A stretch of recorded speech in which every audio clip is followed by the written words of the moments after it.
We last left off with Spider-Man and Deadpool.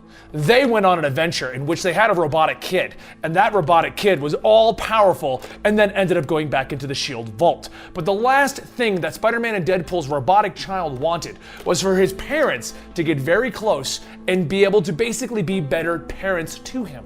So he got them a Spider-Deadpool buggy and sent them on a road trip. Today's the first episode of the Spider-Man-Deadpool road trip arc. If you're wondering where you are, it's the Complete Story series, where I take trade paperbacks, single issues, and I don't snap my fingers, because then I read them all dramatically back to you in an audiobook narrative where I act out some of the voices and have a good time and you come along for that ride. I hope you guys enjoy. And Thanos says party on. In the last few issues, Spider-Man and Deadpool came to the realization that their son, Master Matrix, was just too dangerous to let walk around. While trying to decide what to do, Matrix took it upon himself to lock himself away so that no one would have to worry about him, leading to an uprising of LMDs. His only wish was that his fathers would get along. Best way for them to do that was to have a road trip in the middle of nowhere, America. Spider-Man drives the Spidey Pool Mobile underneath the bridge and notices something. Deadpool's holding his hand. Spider-Man looks at him and asks, "Is there any reason for this?" And Deadpool tells him, "It helps me focus. See, I made a map of all the places that we should go, and we're going to have so much fun seeing the sights, Spidey. But of course, it's never that simple. There's always going to be bad guys along the way. So why not just knock out a few of them while checking out the attractions?" After taking out the last of the few baddies, Spider-Man says that he thought that it was supposed to be a vacation. Shouldn't they get out of the big cities? And Deadpool tells him, "Actually, I know the spot." Later that night at the Grand Tenton, maybe, who knows, but Spider-Man is sitting in the middle of the woods, staring at his campfire, stating that he hates to admit it, but this is nice. Deadpool begins to roast a marshmallow, stating that Master Matrix thought of everything. They have the perfect snacks, the matching tents, even the matching jammies. Spider-Man then asks him, "What do you think that Matrix is doing now?" And Deadpool says, "Probably learning some language or inventing one. He did get your dorky side." Meanwhile, back at the bunker, Matrix is having a dance party with all the kids watching over the ex-S.H.I.E.L.D. storehouse. Deadpool smiles to himself, stating, "Don't worry, Matrix. Webbs doesn't need to know about the last panel." Spider-Man pauses for a moment and asks, "Who are you talking to?" And after a few moments of silence, Deadpool points, stating, "Well, the readers. The people reading the comics, Spidey." Spider-Man looks and says, "All I see is a woman reading with her grandkids. So you think we're in some kind of a comic book, Deadpool?" Deadpool tells him, "No, I know we are. We're also in movies."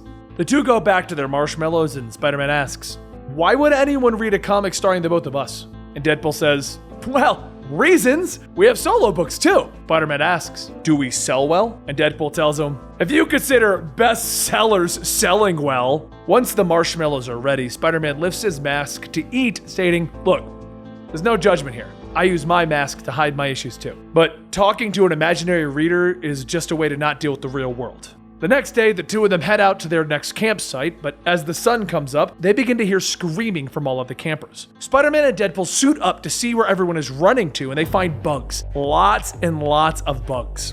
The heroes quickly jump in the way to stop the bugs from chasing people, but as the swarm surrounds the two of them, Spider-Man says, "I have an idea." He presses the button to the keys on the Spidey Pool Mobile, and a second later, the buggy comes speeding through, running over a group of bugs. They begin to skitter back into their hole, and Spider-Man jumps into the cave entrance, tossing a tracker on a bug, stating, "This should let us know what's going on."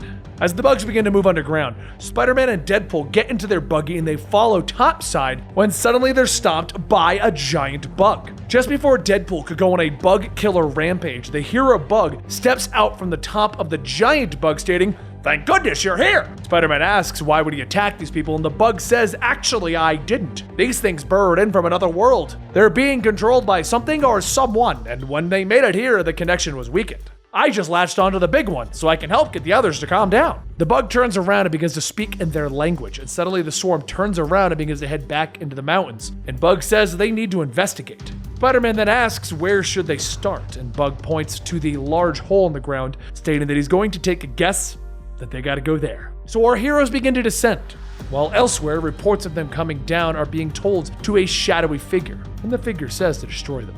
As the three get deeper and deeper, the light becomes non-existent, and Deadpool asks Spider-Man, "Don't you have something on your belt to fix this?" Spider-Man yells, "Oh yeah, let's see." As Spider-Man pushes the button, he lights up the tunnel.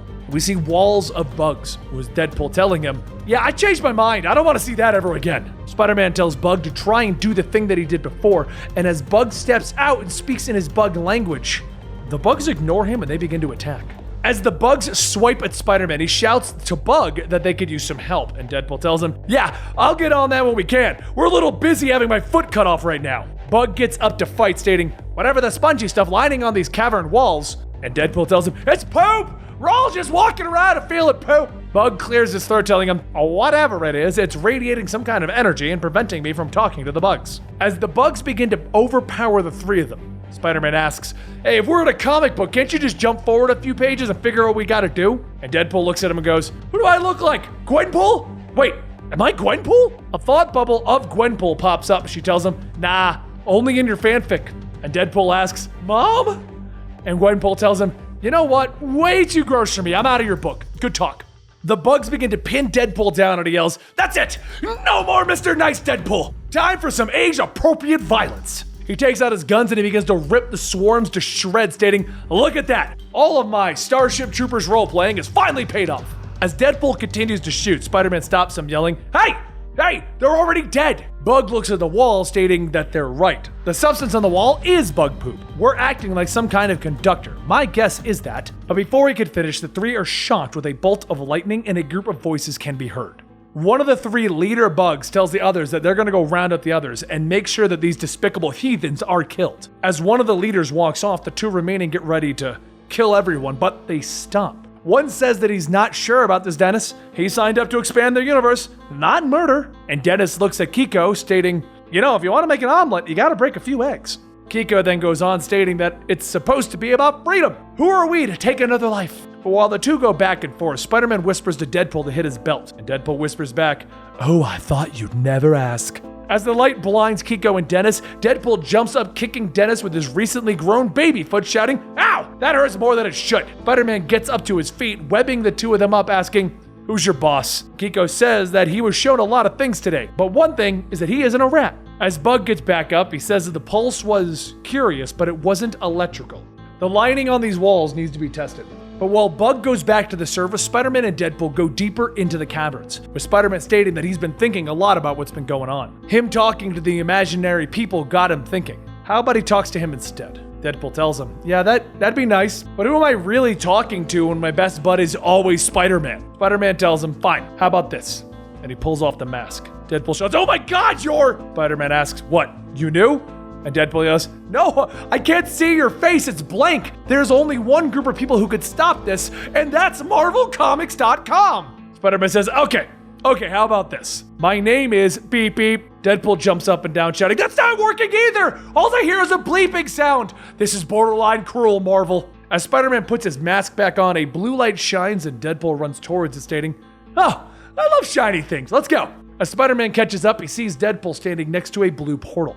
And Deadpool yells, looks like we're about to do a Stargate crossover. As Spider-Man examines the portal, the third bug leader says that they wanted to meet the boss, right? Well, he's waiting for them on the other side of the negative zone. As the leader blasts the ground, the two are flung into the portal. And there you have it, the first cliffhanger in the Spider-Man Deadpool arc. Okay, so, guys, Spider-Man Deadpool's been a fun, long-running series, but I do want to say, the reason we break it up in this manner is Robbie Thompson writes this sprawling thing that goes across multiple storylines and is kind of difficult to follow at times until it gets to its conclusion. That's why we're doing it this way. So if you want to get more Spider-Man Deadpool, let me know in the comments down below. I mean, I kind of assume you all do, but either way, let me know in the comments down below. Give this video a like, share it with your friends, and don't forget, subscribe to Comicstorian or I'll snap. See, it's a joke about Infinity War when he snapped and everyone disappeared. So yeah, I'm just letting you know. For the record, you can't snap with this, but I'm threatening it anyway. You know, wait.